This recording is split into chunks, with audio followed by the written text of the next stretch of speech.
Atenção Polos EAD. Após o top de 5 segundos, mais educação, ciência e tecnologia no ar.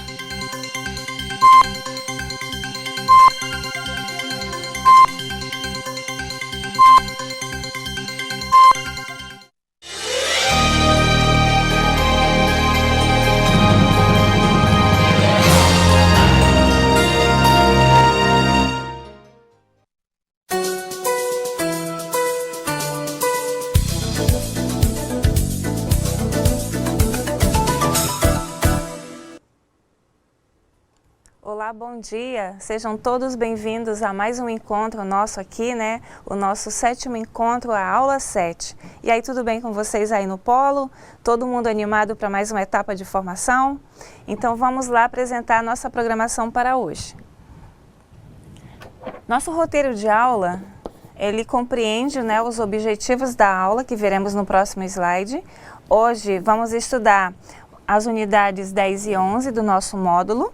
Faremos uma contextualização referente às 2 unidades estudadas, faremos um resumo, atividades de sala e tiraremos as dúvidas posteriormente.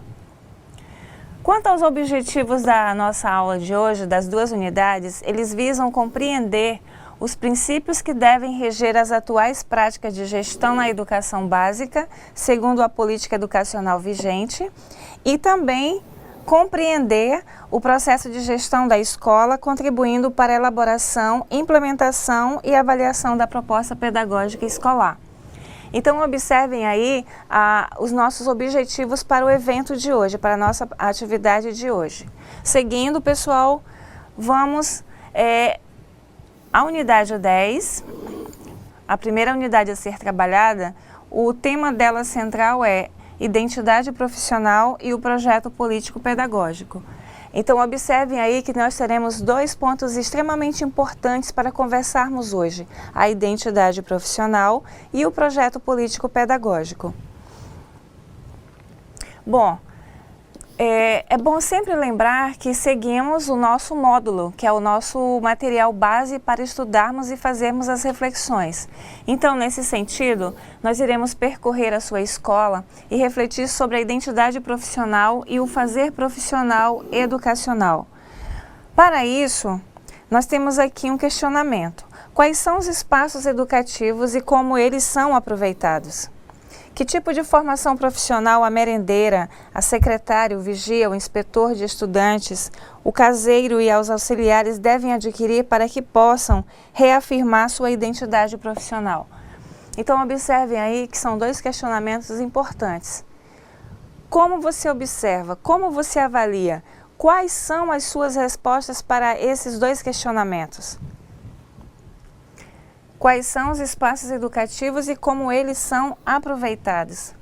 Olha só, nós já vimos em aulas anteriores que o processo educacional, a educação, como diz o Carlos Rodrigues Brandão, ela se dá em diferentes espaços. Referente a essa pergunta aqui, quais são as suas leituras referente a ela? Como você percebe dentro da instituição escolar esses espaços educativos? Você já observou que o vigia, por exemplo, ele ao recepcionar a comunidade, ele também é uma pessoa extremamente assim, importante nesse momento? Então, observe que o vigia, ao receber os pais, os alunos e os servidores, ele também ali com a sua paciência, com a sua tranquilidade, ele também pode fazer essa forma, né, de trabalhar nesses espaços. Da mesma forma, a merendeira, a pessoa que trabalha na secretaria, enfim, cada um de vocês tem um papel importante nesse sentido. Avançando aqui, o que demonstra na categoria profissional sua identidade? Em que medida o projeto político-pedagógico pode contribuir para transformar o fazer profissional dos funcionários numa educação para a emancipação? Então, aqui nesse slide, novamente, alguns questionamentos referentes a isso. Referente à identidade, né, profissional e a educação nessa qualidade de ser emancipadora. Muito bem, pessoal. Nesse sentido, nós observamos aqui a democracia. O que vem a ser a democracia? É um sistema de governo onde o poder de tomar importantes decisões políticas está com o povo, para usar uma frase famosa: democracia é o governo do povo para o povo. E democracia se opõe às formas de ditadura e de dominar de forma total, né? Onde o poder reside em uma elite autoeleita. Então observe aí essa questão da democracia, né? Agora, uma outra coisa importante. Observe que nós entramos agora com essa definição de democracia e lá na frente você vai entender por que hoje acontece nas escolas, através da gestão democrática, a questão da democracia. Aqui você vai observar um pouco dessa parte histórica. Então vamos lá. A partir de 1985, muitas lutas se efetivaram com a vista ao retorno à democracia. Esse processo foi fruto da conquista lenta e histórica construída por meio da luta dos trabalhadores e dos movimentos sociais e populares. Nesse sentido, em todo o país ocorreram manifestações em defesa da democracia e o sentimento de muitos expressava o desejo de vivenciar a cidadania. É importante destacar aqui que vimos já de uma forma mais detalhada em aulas passadas, referente a essas conquistas, os movimentos, a participação do profissional da educação nos sindicatos. Então, dessa forma, ela vai se organizando e estruturando, fazendo com que o cidadão participe desses momentos de luta. Agora, a gente observa o seguinte: em todas as regiões passaram a receber muitos estudantes no período diurno e noturno com atitudes ativas. Também é verdade que as empresas nacionais ou internacionais cada vez mais passaram a exigir trabalhadores com escolaridade básica, que soubessem realizar tarefas mais complexas, jovens e adultos, procurar a escola pública em busca de um diploma. Adultos retornaram às escolas ou procurar o curso de capacitação e profissionalização. Então, observem, as conquistas que nós vimos no slide anterior, referente à democracia e a esse processo, elas de certa forma terminam por ocasionar essa conquista referente às escolas públicas. Nesse sentido, é contemplado também as lutas sociais. Elas abriram as possibilidades de democratização da sociedade e da escola pública. Essa atuação dos movimentos populares e sindicais, bem como das entidades acadêmicas e das associações científicas, elas pressionaram os governos a adotar políticas de inclusão social. Esses movimentos, que nós também já estudamos de uma forma bem detalhada, os movimentos populares, eles protestavam e propunham caminhos de resistência e de contestação ao modelo de desenvolvimento econômico vigente. Houve, de certa forma, por toda parte, movimentos populares que reivindicaram a democracia, o emprego e os direitos humanos e sociais. Então, olha só, referente a essas lutas sociais, observem aí essa organização, as conquistas, o princípio, a filosofia, tudo isso é agregado a essa parte em que ela se organiza e também referente até mesmo à importância que ela tem nos dias de hoje. Essas lutas sociais, vocês sabem que elas se representam em fatos históricos, são também fatos atuais e a gente observa que elas são muito presentes também nesse contexto atual. Os constituintes de 1988, eles captaram as aspirações nacionais em defesa dos direitos humanos e sociais, de tal maneira que o movimento pela democratização envolveu todo o país. São exemplos desse movimento o Estatuto da Criança e do Adolescente, o Código de Defesa do Consumidor, o Código de Trânsito e o Estatuto do Idoso, que, entre outros, expressaram as conquistas dos trabalhadores. A gente observa aqui nesse slide, aqui para você visualizar como eles são apresentados à população. O Estatuto da Criança e do Adolescente, a Constituição, Código de Trânsito Brasileiro e o Estatuto do Idoso. Então, observe que esses documentos, para eles serem oficializados, eles passaram por toda uma leitura, por toda uma estrutura e toda uma organização. E hoje você tem esses documentos aí presente na sua escola, no dia a dia de outras pessoas também, que eles servem de respaldo, até mesmo para você ter uma base para executar o teu trabalho.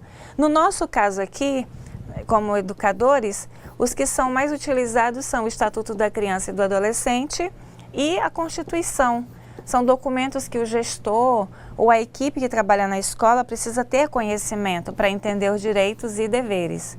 Os demais, eles se aplicam para outras áreas, por exemplo, o serviço social vai utilizar com uma certa frequência, né, o Estatuto do Idoso, como também o Estatuto da Criança e do Adolescente, e também da mesma forma a Constituição. Então aqui você observa 4 documentos importantes nesse sentido. Bom, aqui nós temos novamente algumas questões. Por exemplo, como parte dessa sociedade dinâmica, complexa e em movimento, a escola pública passou a ser questionada no seu fazer pedagógico e na sua formação, na sua forma de se organizar. Questões como qualidade, reprovação e avaliação cresceram juntos com as pressões pelo direito à educação pública, obrigatória, gratuita, laica, democrática e de qualidade social.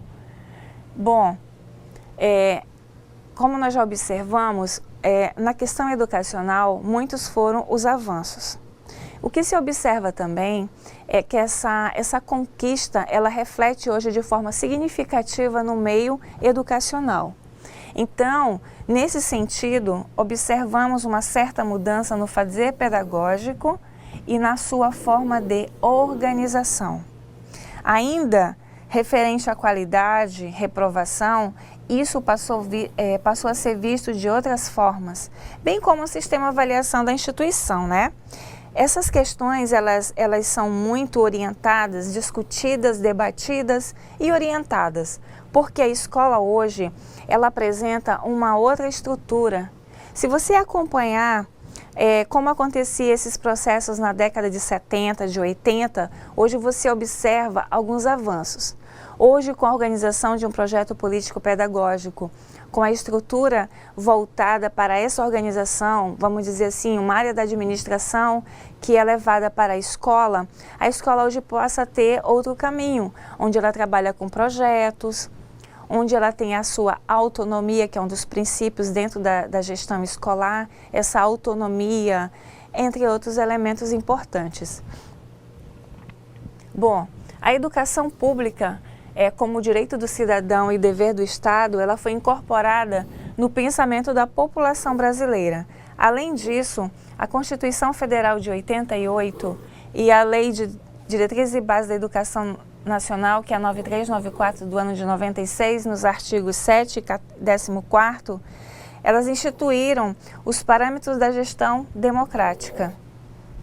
Ou seja, some-se ainda um movimento organizado das entidades para a construção do Plano Nacional de Educação. Essa proposta da sociedade brasileira, ela vem construindo nos congressos de educação e que apresentou outra alternativa de gestão da escola. Então, existe toda uma orientação legal para como deve se proceder até então para se fazer essa gestão na escola. Hoje, o diretor, o gestor da escola, ele tem toda uma orientação legal, jurídica, para fazer o seu trabalho. Ele não vai fazer de forma aleatória, mesmo porque hoje se fala muito em gestão democrática, ou seja, a comunidade participando de forma coletiva, atuante e participativa. São os elementos importantes. Hoje, os dirigentes escolares são eleitos através do voto direto, seja do servidor, do aluno e dos pais dos alunos. Então, são 3 segmentos que escolhem os seus representantes. Nesse sentido, se buscou ainda essa nova forma de gestão da escola. Continuando, então, na própria dinâmica social e nos espaços públicos surgiram os seguintes questionamentos. Por que a organização vertical da escola, a centralização das decisões? Como podem ser as formas de participação dos sujeitos da comunidade escolar? Será que a escola tem autonomia? Qual a função dos conselhos escolares? Por que não conhecemos o caminho do dinheiro destinado à escola pública? Qual o papel do diretor e de que maneira podemos construir o projeto político-pedagógico da escola? Então, vejam só, são questionamentos importantes, significativos, no sentido de fazer com que você reflita os recursos, a forma de organização, a comunidade escolar, de que forma essas decisões são tomadas. Ela acontece de forma vertical? Como se dá esse caminho do dinheiro destinado à escola pública? Toda escola hoje, ela tem um CNPJ, Cadastro Nacional de Pessoa Jurídica. Ao final do trimestre ou do bimestre, conforme é orientada a escola, ela faz uma prestação de contas. Essa prestação de contas, todo o recurso que vai destinado à escola, se presta conta depois à sede mantenedora, no caso podendo ser uma SEDUC ou SEMED, tem um setor responsável por isso. Só que antes de chegar esse dinheiro à escola, tem toda uma situação que ocorre. Por exemplo, existe um meio importante hoje na escola chamado censo escolar. Através do censo escolar, eu sei a quantidade de alunos que a escola atende e eu também sei quantos recursos eu vou destinar àquela escola no ano seguinte. Ou seja, eu trabalho sempre com dados do censo escolar. É a minha base para desenvolver essa parte financeira. Então, quando eu recebo esses recursos, eu tenho logicamente que posteriormente prestar conta à comunidade. Ela se enquadra aqui nessa questão das decisões e eu preciso entender sempre que a comunidade escolar é importante, porque é através dela que vai haver essa participação, é valorizar a comunidade que eu tenho, que escolheu, que votou, enfim, é valorizar o aluno que eu tenho na escola.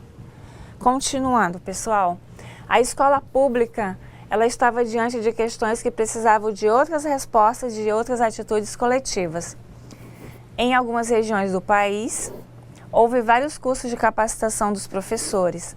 Era comum o argumento de que bastava capacitá-los. Não resolveu.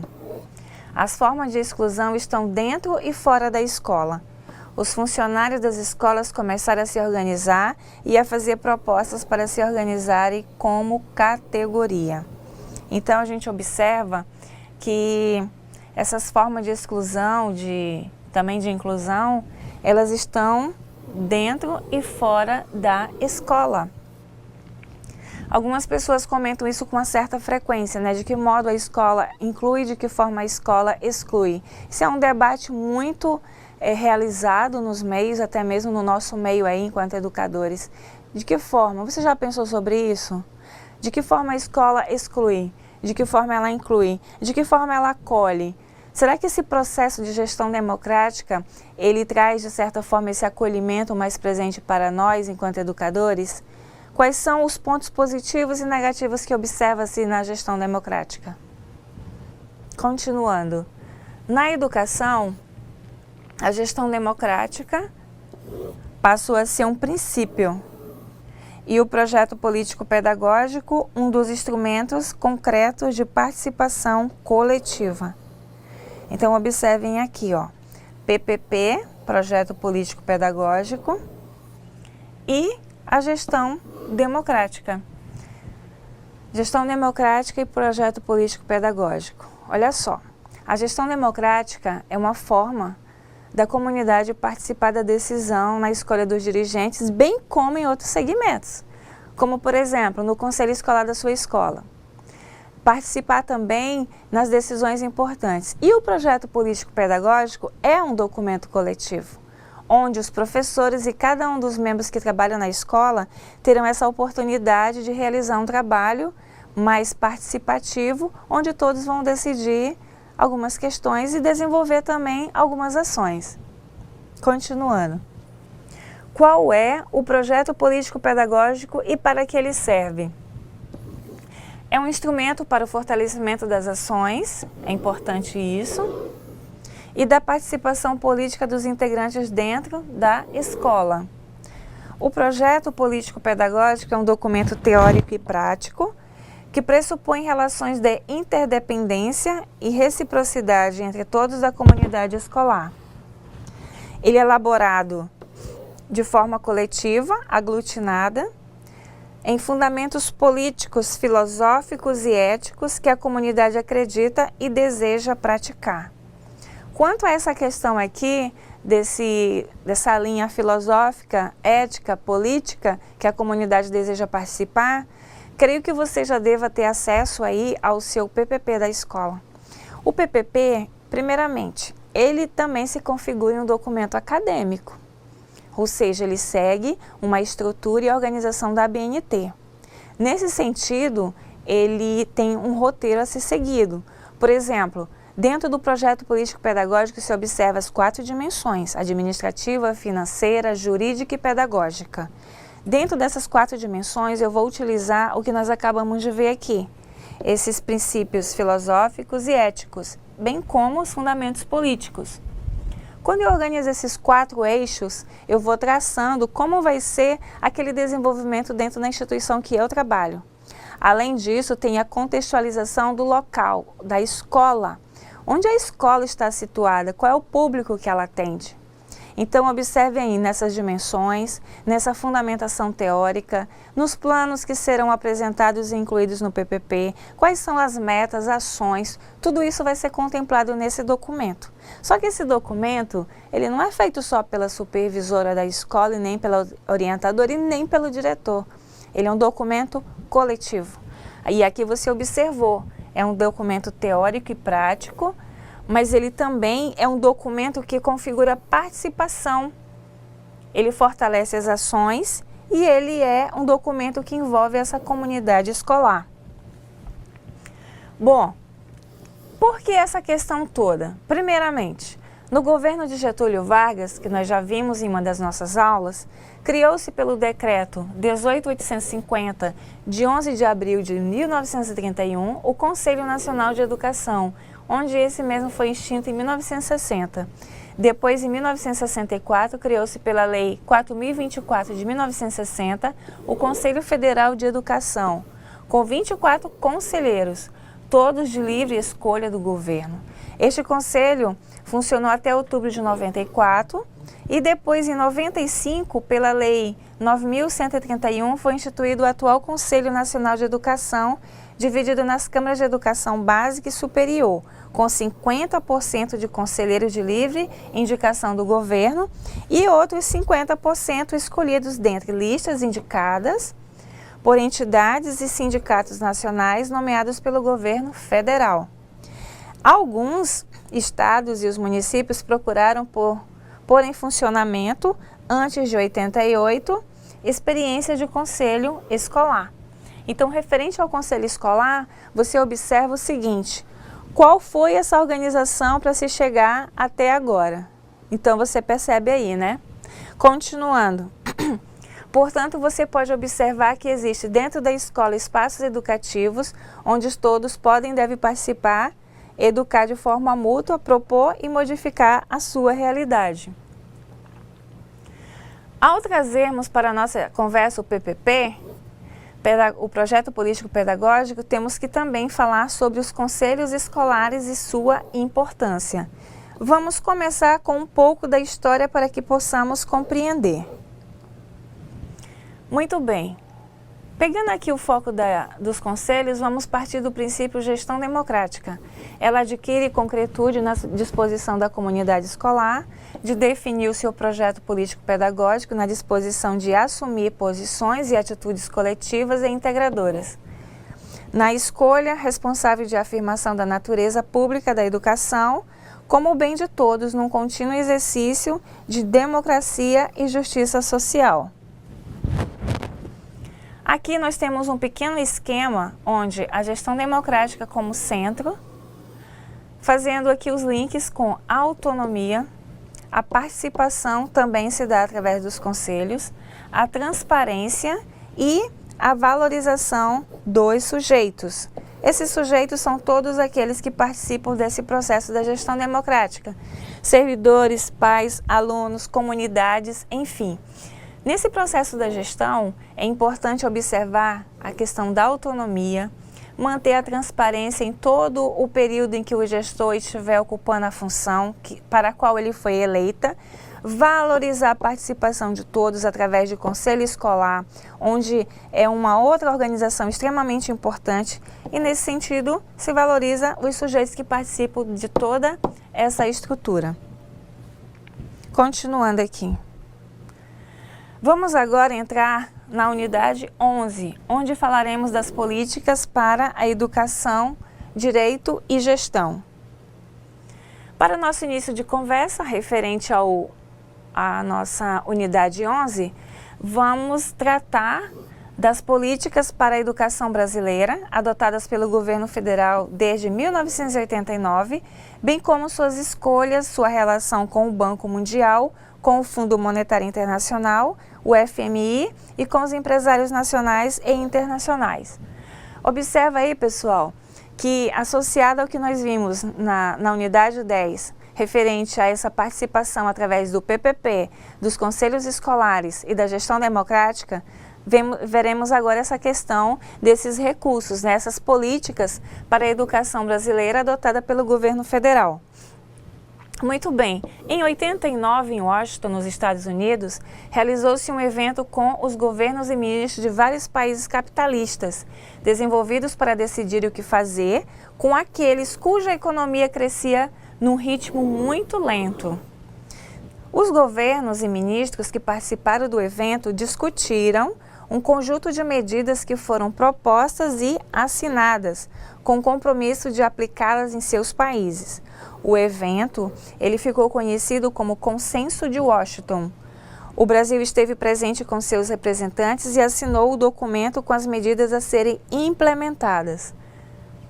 Nesse sentido, se observa que a educação, ela não é mercadoria. É sim um direito humano, universal e social de homens e mulheres em todas as idades. Que o financiamento público para o ensino e pesquisa não deve basear-se apenas no valor do produto que se vende no mercado a todo instante. Deve-se pautar-se também pelo valor social e pela possibilidade de melhoria das condições e de qualidade de vida da população. E que os direitos sociais conquistados não podem ser trocados ou substituídos pelos direitos comerciais e de mercado a todo instante. Então você observa aí que a educação ela não é uma mercadoria que se vende, que sai, mas ela é um direito, ela se configura em um direito universal e social. Bom, nesse sentido, quais são as medidas que estavam no documento que o Brasil assinou? Algumas delas, privatizar empresas estatais, abrir portos para a exportação e importação de produtos e mercadorias, permitir a entrada de bancos e várias empresas multinacionais, permitir a liberdade comercial e econômica, conter os investimentos no campo social, permitir que os juros ficassem altos para atrair os investidores externos, reduzir a presença do Estado na oferta dos direitos sociais, favorecer a liberdade para a circulação de capitais externos para entrar e sair do país sem atropelos e prejuízos, e realizar as reformas tributárias da Previdência, do Judiciário do Estado e da Educação. Então, observe que são medidas importantes para se organizar esse contexto. Nesse sentido, observem aqui a questão da abertura de portos, né? Aqui na nossa capital nós temos aqui um também. Realizar importação e exportação de produtos e mercadorias. Nós residimos aqui perto de uma área de livre comércio. Aqui também na região norte existe uma outra área de livre comércio também grande, que se chama Zona Franca de Manaus. Então, nós temos aqui várias situações que ainda hoje, de certa forma, se configuram em benefício. Continuando aqui, em todo o país, os governos estaduais vêm tomando as seguintes medidas: descentralização do ensino, implantação do sistema de avaliação institucional, adoção dos parâmetros curriculares nacionais, redução do financiamento público, convocação da comunidade escolar para participar e contribuir com a escola, estimulação da educação à distância, investimentos em livros didáticos e equipamentos tecnológicos. Então, olha aqui, desses pontos aqui apresentados, referente às medidas, aqui estamos nós, né? Estimulação da educação à distância. Essa modalidade de ensino que hoje cresce de forma muito significativa em todo o país. Hoje, por exemplo, aqui no nosso estado, nós temos aí mais de 20 instituições que oferecem ensino e educação à distância. E no Brasil, muitas instituições. Hoje ele vem sendo valorizado, vem sendo bastante incentivado. E hoje ele é muito respeitado também. Então a educação à distância, eu vou pegar aqui dentro esses tópicos apresentados como uma grande conquista também. E você também nesse momento participa desse momento, né? Continuando aqui.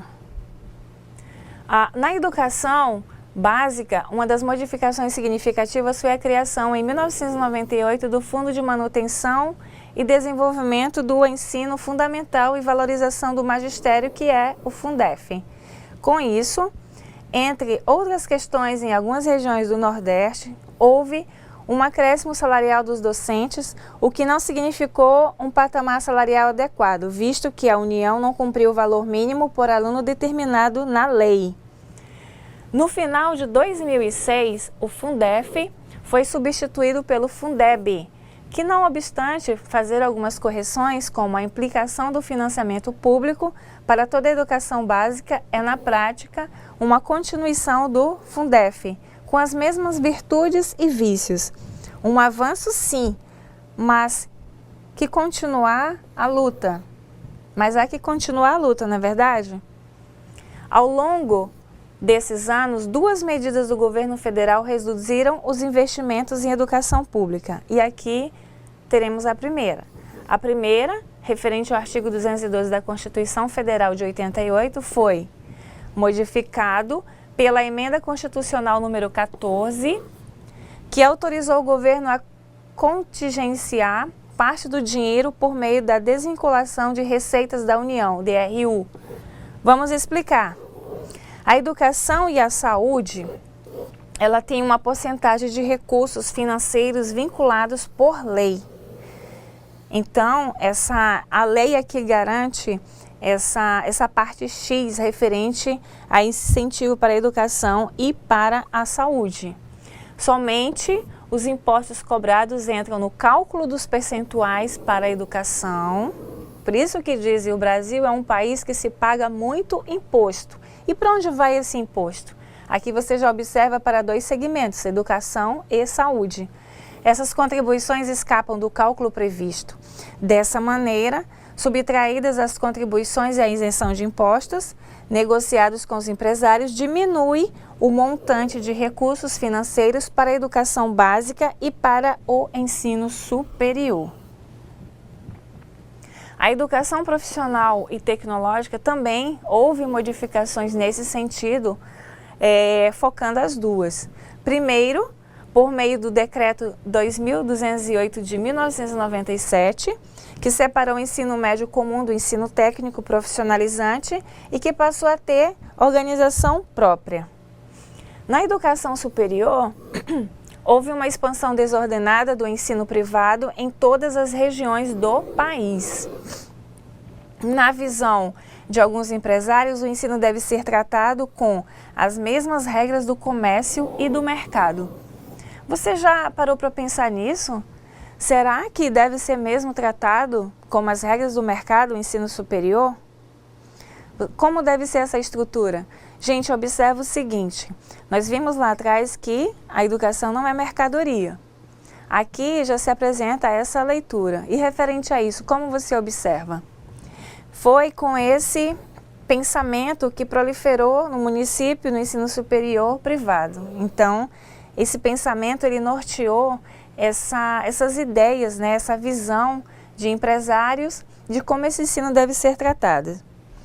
A educação pública é uma conquista dos trabalhadores, não basta estar na escola. Aqui nós temos o nosso primeiro tópico referente ao resumo da aula 10. É preciso educar para a transformação, para a emancipação. Trabalhadores pertencentes a uma classe social dentro da sociedade capitalista possuem direitos individuais e sociais. Novamente aqui a gente frisa a questão dos direitos sociais, dos direitos adquiridos, dessa conquista, desses movimentos, enfim, a gente observa isso. As lutas por direitos não são apenas de quem trabalha na educação. professores ou funcionários, mas de todos os trabalhadores organizados em seus sindicatos, associações, confederações ou nos movimentos populares, que lutam em defesa de melhores condições salariais de vida e de trabalho em qualquer atividade que exercem. Então, gente, observe aí a importância dessa organização, né? Desse movimento, dessa filosofia, como eles se organizam, como eles pensam. Nesse sentido, se observa isso também. Continuando aqui o resumo da aula 10, a escola que queremos não temos é a que apoia os trabalhadores, inclusive os funcionários da escola, na transformação da sociedade tão desigual em uma sociedade mais justa. E os trabalhadores não esperam as mudanças, mas é por meio de suas lutas e organização que as mudanças se realizam. Então, organização, mudança, esses pensamentos, tudo isso norteia essas mudanças que vão ocorrer, tá certo? Bom, resumo agora da unidade 11, que foi a nossa segunda unidade trabalhada. Nesta unidade, estudamos que o mundo capitalista está sendo reorganizado pela ideologia neoliberal que se propõe revitalizar o capitalismo de forma a preservar a divisão estrutural de classes sociais. Então você observa essa questão que ela é significativa e ao mesmo tempo reflexiva. Nesse sentido, organismos internacionais de funcionamento e os fóruns capitalistas, através de acordos e consensos, impõem aos países pobres e em desenvolvimento a adoção de políticas que fortalecem, de certa forma, essa estrutura, né? Elas são elaboradas e estipuladas de uma forma e elas terminam por favorecer outros elementos também. O capital internacional fragilizam as políticas públicas sociais, como a educação é um direito social que absorve em geral a maior fatia percentual dos orçamentos públicos, quase sempre está nos alvos de quem tem interesse em diminuir o papel do Estado. E a educação é um direito social e sempre uma conquista, mesmo que há muitas pessoas que não tenham ou ainda não tiveram acesso a ela. E outros já passaram por ela e não aprenderam. Também há aqueles que têm interesse em transformá-la em mercadoria, o que exige das organizações sociais estar de prontidão para defendê-la e ampliar esse direito com qualidade social.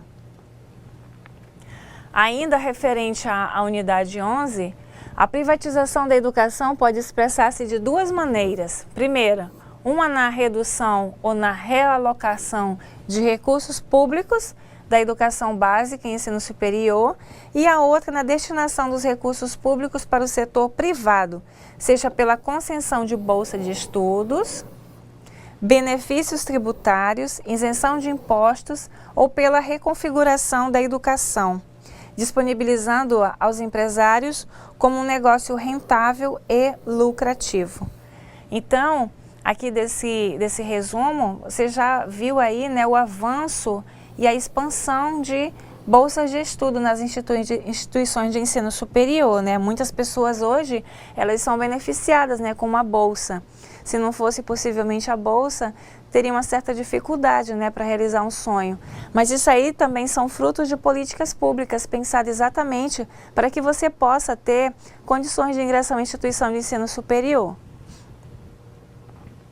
E aqui, ainda referente à unidade 11, o governo federal, parte dos estados e municípios estão dispostos a modificar a educação pública brasileira na legislação constitucional, tanto que adotaram como política para a educação a redução de investimentos públicos, recursos públicos distribuídos de acordo com os resultados previamente estabelecidos, padrão de qualidade e produtividade assim incorporado, avaliação dos resultados e modelo de gestão gerencial racional. Gente, unidade 10 e unidade 11. Ela abordou dois pontos extremamente importantes hoje para quem trabalha na questão educacional. Você observou aí o projeto político-pedagógico, observou essa questão da gestão democrática e agora você observou esses recursos que são pensados para a educação.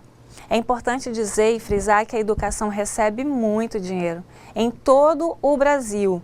Em todas as regiões, o que é destinado a educação e a saúde são recursos significativos.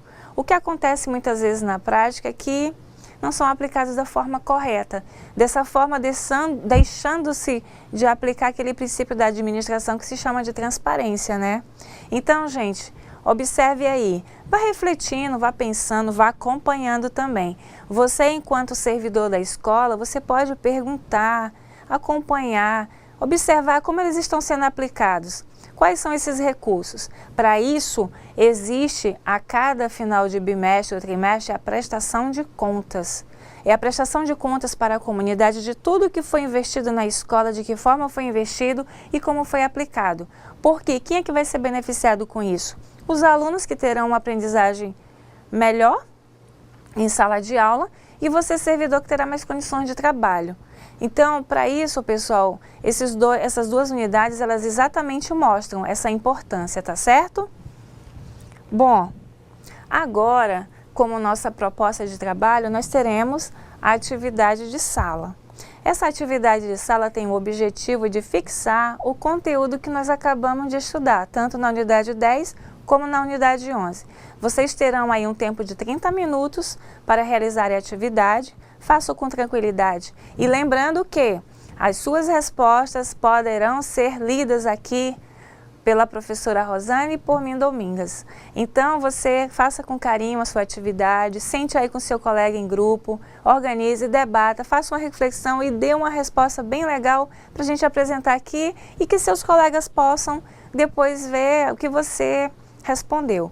A todos eu desejo uma boa atividade e tenho aí esses minutos reservados e logo mais a gente volta para fazer a correção. Até mais!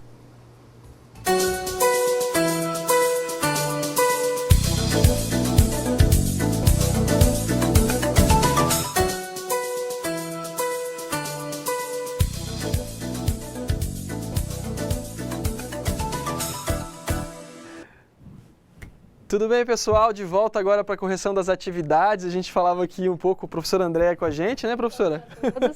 Bom dia, é um prazer de estar com vocês de novo aqui. Recebi orientações da minha coordenação, que eu deveria dizer para vocês que essas próximas 4 aulas eu estarei aqui novamente colaborando na correção das atividades, né? E a gente falava agora no intervalo a questão da influência das crianças na escola, né? Os perfis, como mudaram. Os perfis diferentes, né? Então vamos lá, gente. Bom dia. Eu espero que vocês tenham gostado. Foi um pouco corrido a primeira aula da disciplina de metodologia de pesquisa. É interessante que vocês utilizem de recursos aí adicionais, tá? Pesquisas por fora, tá, gente? Vocês podem buscar aí, utilizar os links que o professor Luiz disponibilizou para poder aprofundar o conhecimento ao longo dessas 4 aulas, uma vez que a disciplina de metodologia científica, ela vale para todas as instâncias, né? Seja ela para a escola, seja ela para uma graduação, para uma especialização, por mestrado, por doutorado, enfim. Você vai sempre precisar de metodologia científica para poder comprovar alguma teoria aí, para poder investigar algum problema, enfim. Bom, vamos lá, dar uma passadinha rápida pelas perguntas. Vamos lá, primeira questão diz o seguinte: defina para mim o que é pesquisa, né? Eu preciso que vocês tragam para mim aí, de acordo com a aula de hoje, o que vocês entendem por esse termo aí, pesquisa. Questão de número 2, como se classifica o conhecimento? E aí vocês viram ao longo de toda a aula de hoje, o professor bater muito em cima disso, como o conhecimento se dá, como ele vem evoluindo, ele traz um pouco a questão do devir como indutor dessa evolução do conhecimento, tá? Então é esperar que vocês tenham compreendido um pouco aí como vai nortear, esse tema que vai nortear as próximas 4 aulas aí sobre conhecimento, como o conhecimento vem evoluindo ao longo do tempo, tá? Questão de número 3, ela fala assim: diferencie dado de informação, e aí a gente vai entender um pouco sobre a relação desses dois termos, tá? Questão de número 4, apresente as designações, categorias do conhecimento. Número 5, considerando o procedimento técnico, aponte ao menos 3 tipos de pesquisa. Número 6 e 7, que é nessas questões que eu gostaria muito que os polos postassem aí para a professora Andréa trazer para a gente ao longo da aula das correções de hoje, para a gente falar um pouco sobre as impressões de vocês a respeito dessas 2 questões, que são elas. Comente com os profissionais que atuam na educação, podem reunir saberes para o desenvolvimento de ações que valorizem todos os conhecimentos, né, adquiridos em sua formação e prática profissional.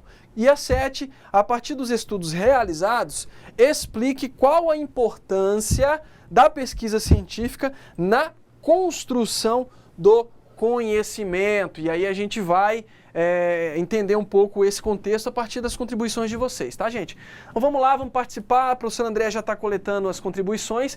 A gente parte agora para a primeira pergunta, que é sobre a definição do que é pesquisa. Então, o professor Luiz hoje trouxe com bastante veemência aí, com bastante propriedade, é que a pesquisa ela acaba tendo um foco, né? Você vai utilizar de pesquisa para comprovar determinado conceito, para investigar determinado problema, mas aí a gente tem a resposta sobre o que é pesquisa da seguinte forma. É a investigação de um problema, basicamente, tá? Seja ele teórico ou empírico, tá? Realizada a partir de uma metodologia, cujos resultados devem ser válidos. E aí essa metodologia é como o professor Luiz falava na aula de hoje. É o caminho que você vai utilizar para constatar ou não, para averiguar ou não, para aferir ou não determinado problema, tá? E aí ele vai trazer para a gente esses resultados que devem ser, os resultados da pesquisa, eles devem ser válidos. E como você valida uma pesquisa?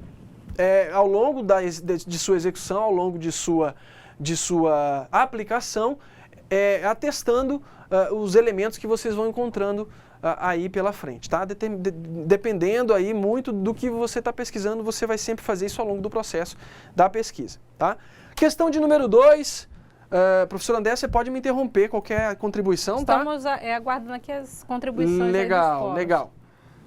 Questão de número 2, como se classifica o conhecimento? Aí a gente tem o senso comum e o conhecimento científico, né? E aí o professor Luiz também trazia bastante a forma como esses conhecimentos eles são organizados, né?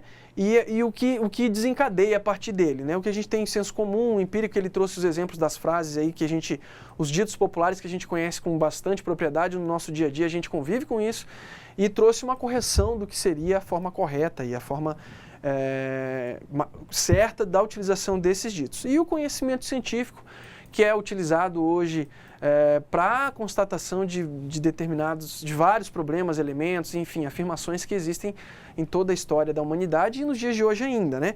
Então, são as duas formas de conhecimento que vão colaborar para que a gente consiga aferir, constatar e descobrir novas coisas aí ao longo da vida, né? Antes que eu passe para a questão de número 3, eu gostaria só para a gente fazer uma reflexão, né? Dentro dessa coisa de pesquisa, perguntar para a professora Andréa, fazer uma pergunta para a professora Andréa. Na sua graduação, professora Andréa, você fez 4 anos de faculdade. Isso. E no final você se propôs a investigar alguma coisa que o conteúdo da sua graduação proporcionou a você. Eu gostaria de perguntar para você, para a gente refletir um pouco, o que você pesquisou e qual era a intenção da sua pesquisa? Bom, eu realmente gostei muito da área de gestão, no meu campo de minha habilitação em pedagogia. Então, por ser supervisora, coordenadora pedagógica, então essa área de gestão sempre me agradou muito. Então, eu fui em busca da pesquisa nessa área, né? Então, realmente contribuiu para a minha profissão, eu atuo agora como coordenadora pedagógica, então realmente foi bem interessante. A gente tem que buscar esse conhecimento, buscar se aperfeiçoar, né? Buscar realmente a melhora, né? Na questão do que a gente já conhece, mas quer aprimorar. Legal. E aí contribuí com a minha experiência, que eu me formei em sistemas de informação e na ocasião eu tinha um problema, claro, né? Eram feitos os pagamentos de benefícios como Bolsa Família, PET, antigamente não tinha sistema, eles eram feitos com cheque. Então existia um problema no município e eu fiz isso em Ariquemes, né?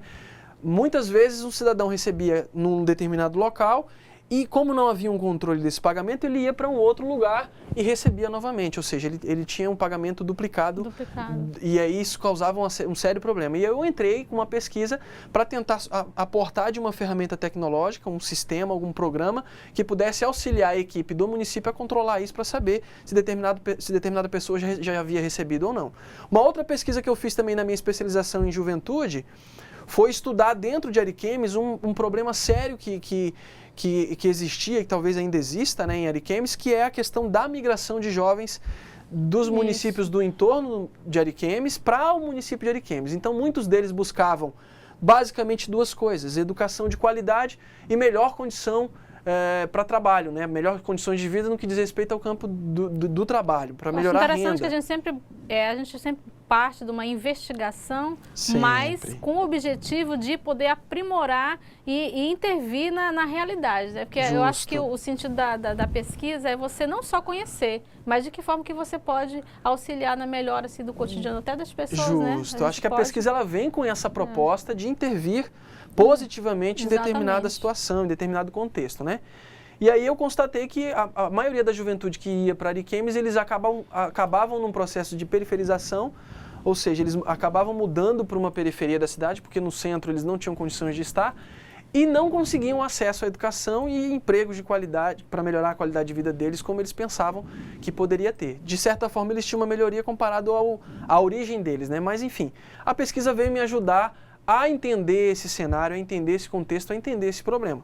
Então, basicamente é isso. Uma contribuição aqui do polo do centro, que na questão 1, é um processo sistemático para a construção do conhecimento, como a gente falou, gerando novos conhecimentos, produzindo novos conhecimentos. Legal. E entendendo a realidade, né?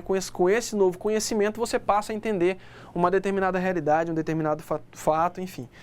Vamos lá, questão de número 3, quem tiver... Gente, se vocês tiverem contribuição ainda, por favor, podem postar, a gente volta na questão a que vocês quiserem contribuir, tá? É só chamar a professora André, ela me chama, a gente... Professor Leonardo, os tutores estão colocando que a aula assim, foi muito rápida, né? Foi um conteúdo novo, mas vocês podem contribuir assim, com situações do cotidiano, que vocês compreenderam o conteúdo, fazendo essa relação, e como a gente fez agora aqui, né? A gente ter uma experiência de vida, né? Que tem a ver com essa aula e socializar aqui com a gente, que realmente vai engrandecer aqui o debate. Isso.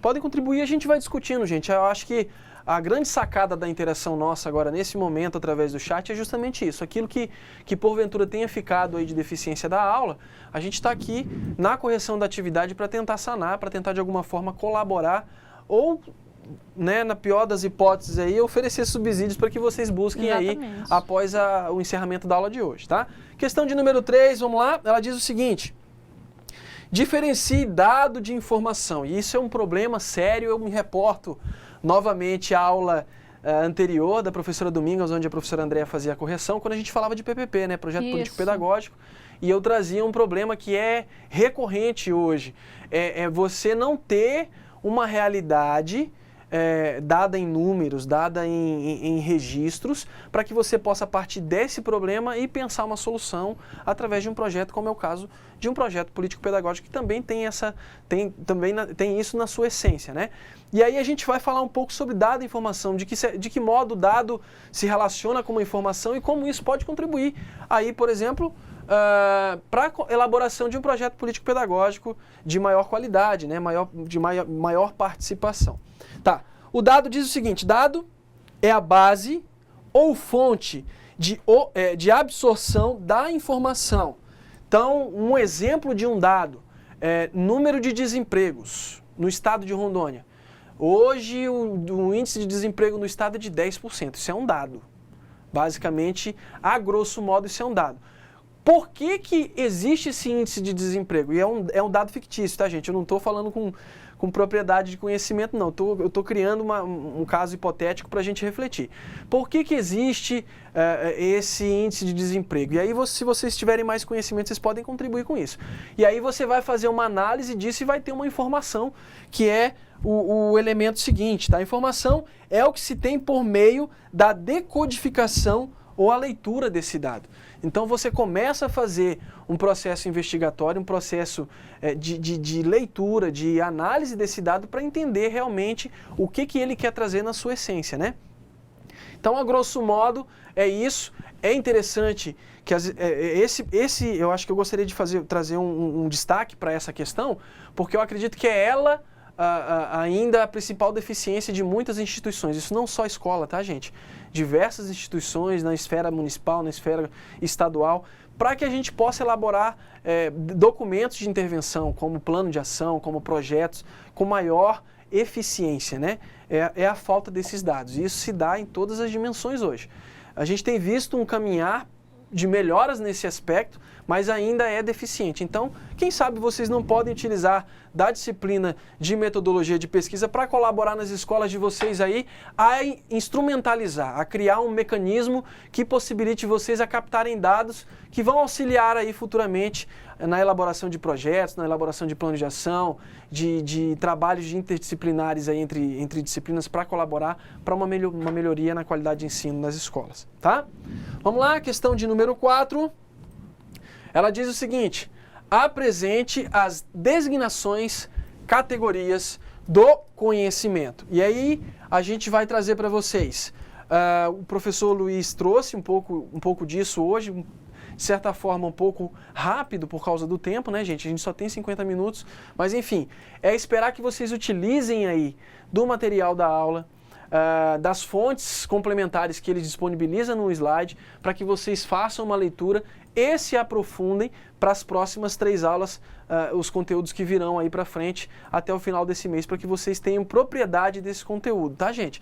Então, basicamente, as designações e categorias do conhecimento são esses: o sensorial, conhecimento sensorial, o conhecimento intelectual e o conhecimento empírico popular, né, vulgar e popular, que é esse que o professor Luiz trazia para a gente hoje com relação aos exemplos de ditos populares que nós conhecemos, né, professor André? Exatamente. Então, esses ditos populares, eu acredito que muitos ficaram prestando atenção, porque realmente a gente tinha falado por repetição, às vezes, né, professor? A gente vai repetindo e aí as palavras vão se encurtando e a gente vai tomando como verdade aqueles ditos populares. Então, eu achei bem interessante a colocação do professor Luiz Carlos nesse sentido. E é legal a gente perceber a tarefa que ele trouxe é interessante, porque você percebe o erro, né, de certa forma, a falha, daquilo que se tem como certo, se perpetuando por causa disso, por ser algo popular, por ser algo que é dito de pai para filho, enfim.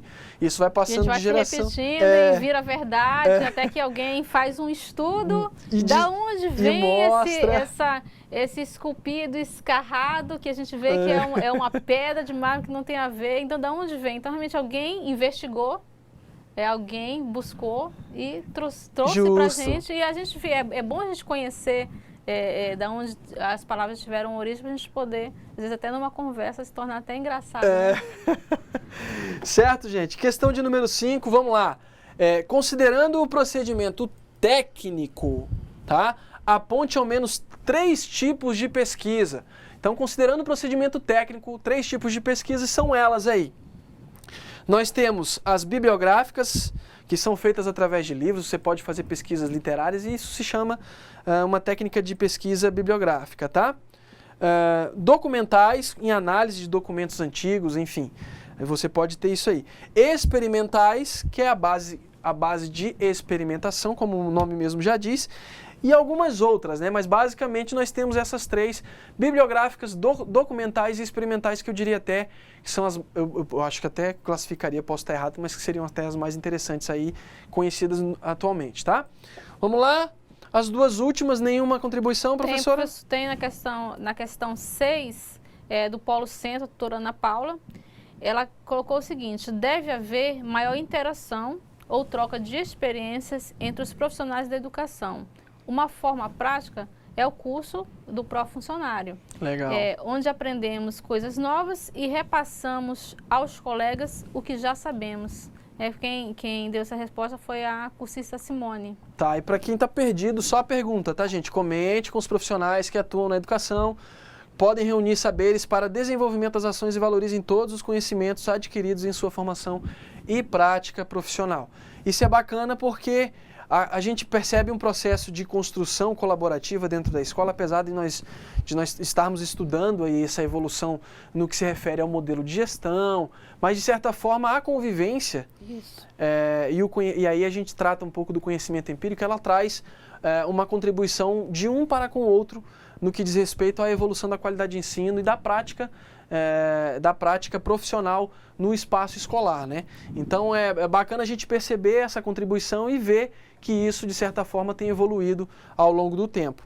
Mais alguma? Tem uma outra contribuição de Costa Marques. Legal. Acreditamos que a importância da pesquisa científica na construção do conhecimento se dá principalmente pelo processo a ser seguido, ou seja, todo o processo deve ser estudado, planejado e aplicado, um a um, pois somente assim chegaremos à conclusão real deste conhecimento. Legal. Parabéns, pessoal de Costa Marques. Eu não te contei, né, professora? Eu estudei em Costa Marques. Costa Marques, interior. Pessoal representando... Já visitei também a cidade. Pessoal representando bem Costa Marques aí. Obrigado pela contribuição. E é isso, gente. Eu acho que a gente... Tem uma da questão 7. Deixa eu ler a pergunta e você traz a contribuição. Passando para a próxima, ela diz o seguinte: a partir dos estudos realizados, explique qual a importância da pesquisa científica na construção do conhecimento. E aí a professora Andréa pode trazer a contribuição, por favor. Do Polo de Espigão do Oeste. Legal. De acordo com a compreensão que tive da aula de hoje, acho que a importância da pesquisa científica consiste na viabilização da construção de um conhecimento sólido, pautado em algo que foi experimentado pelo pesquisador e que é digno de se seguir sua linha de pensamentos. Legal. Eu acho que hoje uma coisa que é muito bacana quando fala de pesquisa científica, é um paralelo que eu faço, né? A gente tem aí muitas referências bibliográficas, né? Muitas referências literárias para falar, por exemplo, de educação. Como muitos autores conhecidos como Paulo Freire, enfim, que de certa forma utilizaram desse tipo de conhecimento, utilizaram desse tipo de ferramenta para contribuir na construção do conhecimento. Estudaram problemas nos processos de ensino-aprendizagem e desenvolveram teorias que contribuem, que foram provadas, inclusive, que contribuem para evoluir na qualidade de ensino hoje e que a educação utiliza muito, né, professora Andréa? A gente tem uma contribuição da tutora Ana Paula, a resposta do cursista Antônio. Ele diz o seguinte, na questão 7, através da pesquisa e dos conhecimentos adquiridos, o homem, ao longo dos anos, foi elaborando e adquirindo conhecimentos, práticas e técnicas, até chegarmos à nossa realidade com o conforto e comodidade de hoje. Né? A gente está falando assim, das tecnologias, né? E o homem, a gente começou com a tecnologia das ferramentas, né, que ele usava através das pedras, né, do que tinha ali, e ele foi aprimorando, e hoje nossa tecnologia, né, nos proporciona, né, essa comunidade, né? A gente já tem esse modo de vida bem mais, né, em comparação ao que a gente tinha antes. Evoluiu, né? Então, bastante. Muitos projetos nós temos aí no campo da educação sendo executados com o uso de ferramentas tecnológicas, né? Tem uma contribuição aqui da questão 6, podemos sem problema, retornar. A gente volta. Legal. A gente tem de Nova Mamoré. Nova Mamoré contribuiu. Na escola, encontramos da tutora Leidiane da Silva Ferreira. Na escola, encontramos vários conhecimentos que são construídos ao longo da vida, a vida dos sujeitos. Entre eles, o do senso comum, religioso, filosófico, intelectual, que estão todos reunidos na escola, mas que na realidade trabalham isolados, sem compartilhamento desses saberes. É necessário uma mobilização de todos os agentes para o respeito e importância de compartilhar e valorizar estes saberes para a construção da identidade da escola e para a melhoria da educação. Essa foi uma resposta tá aqui com entre parênteses todos os alunos, porque eles contribuíram, cada um contribuiu com um pouquinho e formou-se esse belo texto. Parabéns para Nova Mamoré, né? Porque foi um resumão. Gostei da contribuição sintetizou coletiva, bem, né? Isso.